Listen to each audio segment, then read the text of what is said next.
আমাদের থেকে মানে মাওরা মানুষ আর কোথাও নাই। নামাজ পড়ে আসলাম পাকিস্তানি লেবানসদের সাথে, বাট পরিবার ছাড়া তো ঈদ কাটানো কঠিন। আমার বাচ্চা, ওয়াইফ সবাই আছে হচ্ছে অস্ট্রেলিয়াতে। হ্যাঁ, কুরবানিটা নিজে হাতে দিতে পারবো। ঈদটা এবার কেমন কাটবে? জানি না কেমন কাটবে, বাট চেষ্টা করবো ভালো কাটানো। বাট পরিবার ছাড়া তো ঈদ কাটানো কঠিন। আমার বাচ্চা, ওয়াইফ সবাই আছে হচ্ছে অস্ট্রেলিয়াতে। আমি এখানে ঈদে আসছি শুধুমাত্র ডিপিএল এর কারণে। বাট লাকিলি যে হ্যাঁ, কুরবানিটা নিজে হাতে দিতে পারবো, এই জন্য একটু ভালো লাগা। বাট উইদাউট ফ্যামিলি আসলে ডিফিকাল্ট। আপনি যদি বলেন যে ঈদ করা, আহ, হাটে যাওয়া হবে এবার? চেষ্টা করব যাওয়া। আমি কখনো যাই না, এগুলো আমার চাচারা থাকে সবাই, এগুলা আমার প্রক্সি হিসাবে তারা কাজটা করে দেয়।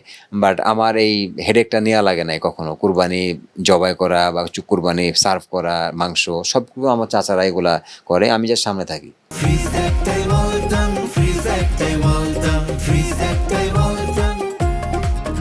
ঈদের ক্ষেত্রে ছোটবেলা থেকেই কখনো হাটে যাওয়া বা এই টাইপের স্মৃতি কি আছে?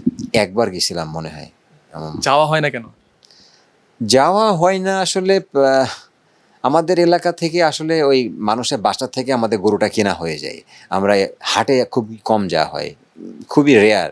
সো আমাদের জানেন যে আমাদের দক্ষিণবঙ্গ মেহেরপুরে তো আসলে গরুরই ওখানে প্রচুর গরু হয়। সো প্রত্যেক ঘরে ঘরে গরু পাওয়া যায়। সো ওইভাবে আমার চাচারা জিনিসটা অ্যারেঞ্জ করে ফেলে।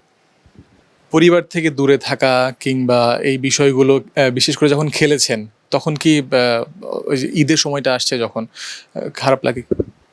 অবভিয়াসলি খারাপ লাগে, কারণ আমি যখন রোজারিতে ওখানে ছিলাম, মনে হচ্ছিল যে আসলে আমাদের থেকে মানে মাওরা আসলে মানুষ আর কোথাও নাই। কারণ নামাজ পড়ে আসলাম ইন্ডিয়া, পাকিস্তানি লেবানসদের সাথে, বাসায় আসলাম, খাওয়া দাওয়া করলাম, এরপর ঘুমাইছি। এর এর বাইরে তো আর কিছু নাই ওখানে। না আছে ফ্রেন্ড সার্কেল, না আছে ওরকম কিছু। থাকলেও ধরেন সবাই বিজি, অনেকে ঈদের দিনও কাজ করে।